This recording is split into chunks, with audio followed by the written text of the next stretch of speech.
حضرت میاں شیر محمد شرقپوری علیہ رحمہ فجر کی نماز کے بعد یہ ٹوٹیاں نہیں جس طرح ہوتی تو وہ چھوٹا سا برآمدہ تھا، تو برآمدے کے اوپر بیٹھ کے وظائف کرتے تھے اور پھر اشراق کی نماز تک وہاں بیٹھتے اور پھر تشریف لے جاتے۔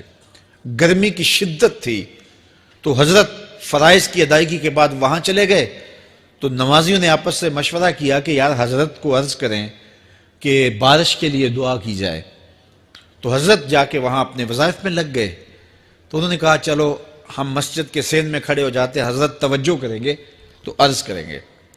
تو جتنے نمازی تھے وہ سارے صحن میں کھڑے ہو گئے اور برآمدے کے اوپر میاں صاحب وظائف میں لگے۔ جب آپ کی نظر پڑتی نا لوگوں کی جانب، تو جتنے بھی نمازی تھے سارے ہاتھوں سے اشارے کر کے کہتے یعنی دعا کرو، زبان سے نہ بولتے، ہاتھوں کو ایسے ہلاتے اور یہ کہتے کہ ادھر آسمان کی طرف اشارہ کر کے کہتے دعا کرو۔ میاں صاحب پھر وظائف میں لگ جاتے۔ پھر جب میاں صاحب کی آنکھ اٹھتی نا تو یہ سارے ہاتھ اٹھاتے اور آسمان کی طرف ہاتھ اٹھا کہتے۔ میاں صاحب پھر وظائف میں لگ جاتے۔ جب 2-3 مرتبہ ایسا ہوا نا تو میاں صاحب کی ہنسی نکل گئی اور ایسے آسمان کی طرف دیکھ کے کہا چل ہن پا دے۔ کہتے ہیں بس یہ بات کہنے کی دیر تھی کہ چھم چھم می برسنے لگا۔ تو جب کوئی حضور کا ہو جاتا ہے تو رب اس کو اپنا محبوب بنا لیتا ہے۔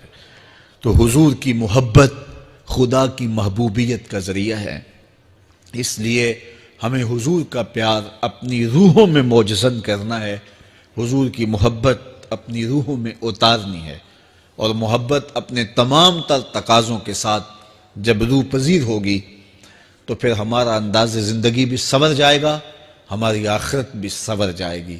محبت کے من جملہ تقاضوں میں سے سب سے بڑا تقاضا محبوب کی اطاعت ہے کہ بندہ جس سے پیار کرتا ہے اس کی بات مانتا ہے۔ یہ ہے دعوی محبت کا ثبوت، اس کی دلیل۔ اور حضور کے صحابہ کی زندگیاں دیکھیے کہ انہوں نے حضور علیہ السلام کے ساتھ کیسے پیار کیا، حضور کی محبت میں اپنی عادتوں کو بدل دیا۔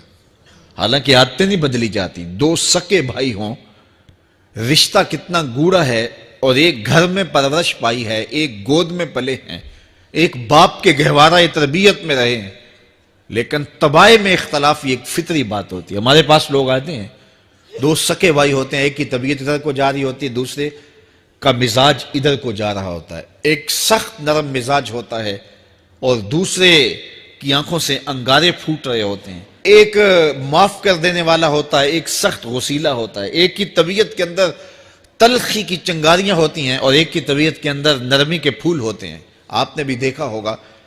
تو یہ ایسا ہوتا ہے۔ اب اسی طرح کھانے پینے کی چیزوں میں طباع کا اختلاف یہ فطری بات ہے، ایک کو ایک چیز پسند ہوتی ہے، دوسرے کو وہ چیز پسند نہیں ہوتی ہے۔ بعض اوقات ماں کو مسئلہ ہوتا ہے کہ یہ چیز اگر میں تیار کرتی ہوں تو میرا دوسرا بیٹا نہیں کھاتا، تو اس کے لیے بعد سے الگ سے کوئی چیز تیار کرنی پڑتی ہے کہ اس کی ڈیمانڈ یہ ہے اور میرے اس بیٹے کی ڈیمانڈ یہ ہے۔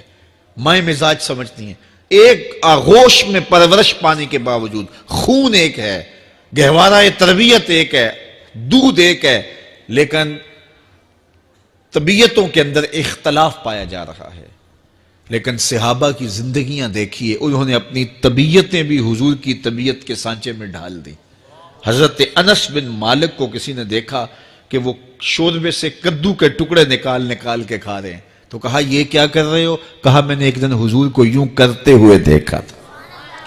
تو طباع کا اختلاف یہ ایک فطری اختلاف ہوتا ہے، لیکن صحابہ نے اس کو بھی چھوڑا اور حضور کی محبت کے سانچے میں ڈال دیا۔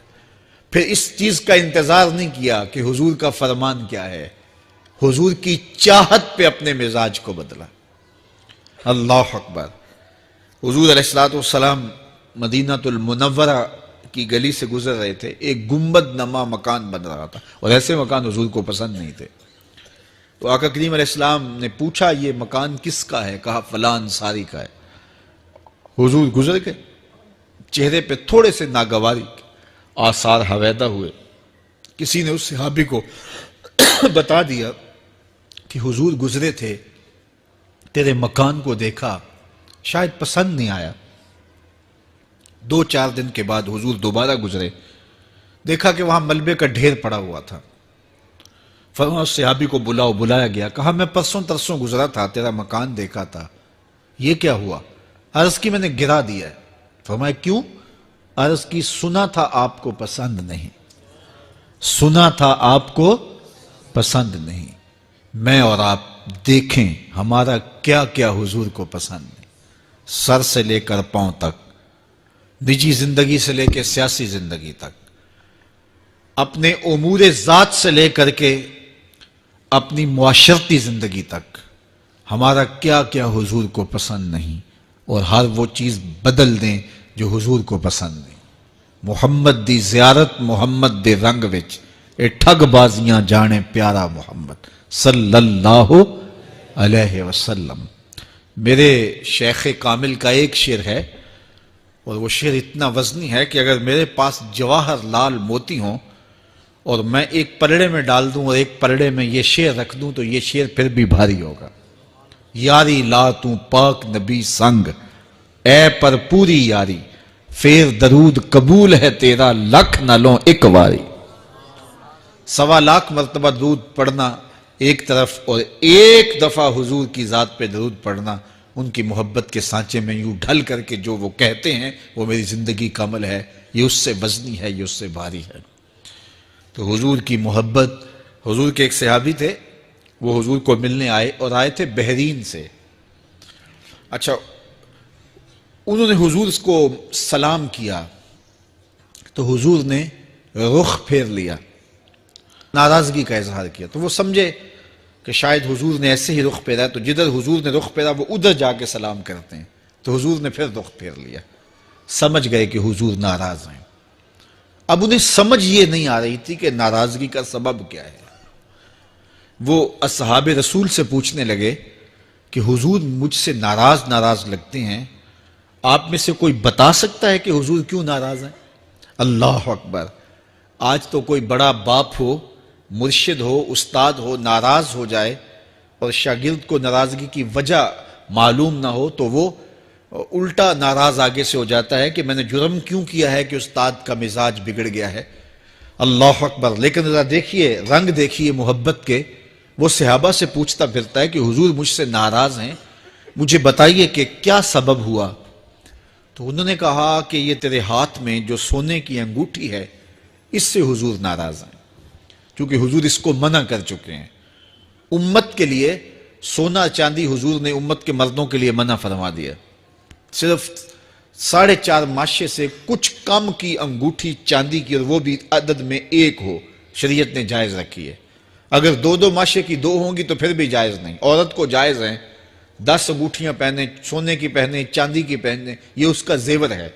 مرد کو زیور کی ضرورت نہیں ہے، زینت کی ضرورت نہیں ہے، لہذا مرد کے لیے 1 انگوٹھی رکھی گئی ہے، وہ بھی اس لیے کہ اگر وہ کہیں مشکل میں ہو تو اس کو بیچ کر کے 2 وقت کا کھانا لے سکے۔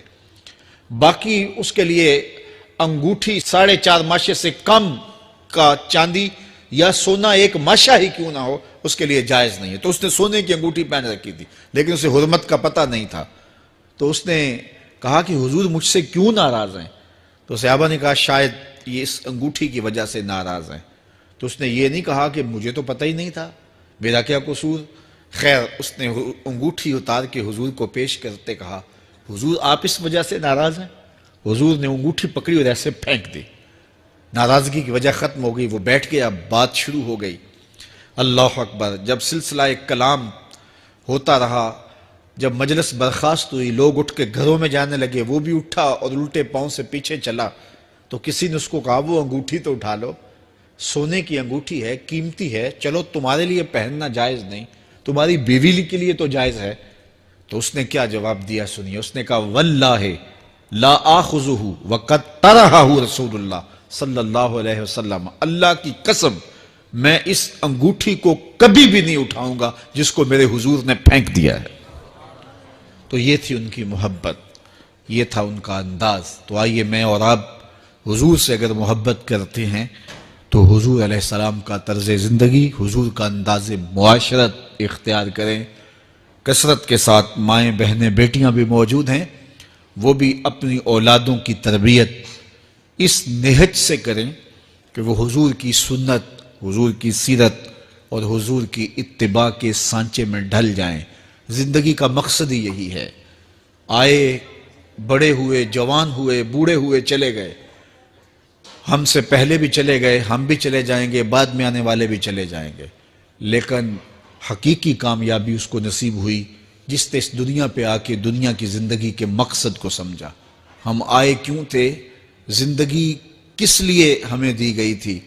اکبر الہ آبادی نے کیا ستھری تنقید کی تھی، کیا بتائیں احباب، کیا کارنمایاں کر گئے، بی اے کیا، نوکر ہوئے، پینشن ملی اور مر گئے۔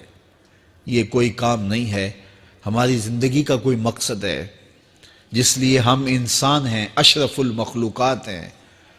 دیکھیے گدھا سارا دن بوجھ اٹھاتا ہے، اللہ اکبر، میرے صاحب نے گدھے سے بھی ایک موازنہ کیا ہے کہ سارا دن جو ہے وہ بوجھ اٹھائے اور کام کرے، اور پھر مالک اس کو غذا بھی نہ دے، وہ جا کے روڑیوں سے اور باہر سے جا کے چر کے پھر آ کے کام مالک کا کرے، مالک اس کو دے بھی نہ، اور وہ باہر سے کھا کے آئے اور کام مالک کا کرے۔ تو اگر بندہ ہو کے، انسان ہو کے اگر نہ کرے تو میرے حضور نے ایک لمبی ربائی ہے، اس میں آخر میں لکھتے ہیں، تو چنگا یعقوب یا کھوتا، تینوں شرم نہ آوے، کہ اگر وہ ایک گدھا بھی کام کرے، اپنی پیٹھ پہ بوجھ لا دے، اور تو اپنے مالک کے لیے کچھ نہ کرے، اور ساری نعمتیں مالک نے تجھے دی ہیں اور عزتیں اور آبرویں تیرے نام کی ہیں، اور تو اس کا حق ہی ادا نہ کرے، تو پھر کس طرح تیرے سے؟ تو پھر اولئک کل انعام بل ہم اضل، فرمایا تو چوپایا ہے بلکہ چوپایوں سے بھی بدتر ہے۔ تو میں اور آپ اپنے آپ کو انسان ثابت کریں، آج موقع ہے۔ سے ثابت نے اجے حواس تیرے، سے ثابت نے اجے حواس تیرے، کر لے نیکیاں رج کے تو، اڑیا رب رسول کیوں پل بیٹھوں، آ رب رسول ول پج کے تو، آئی موت ایتھے رہسن کم تیرے، آئی موت ایتھے رہسن کم تیرے، نیکیاں کر لے بھج کے تو، کی آکھ سن لوگ یعقوب تینوں، جب ٹر پیوں سر منہ کج کے تو۔ وہ وقت آئے گا جب تنیاں باندھ دی جائیں گی، جب دونوں جانب سے کفن باندھ دیا جائے گا، پھر پردہ ہٹا کے دیکھا جائے گا، پھر بند کر دیا جائے گا۔ وہ لمحے کتنے دردناک ہوں گے، وہ گھڑیاں کتنی دردناک ہوں گی۔ آج مجھے اور آپ کو اللہ نے موقع دیا ہے، تو آج حضور کی سیرت کو اپنانے کا، اپنی روحوں میں اتارنے کا عزم کر کے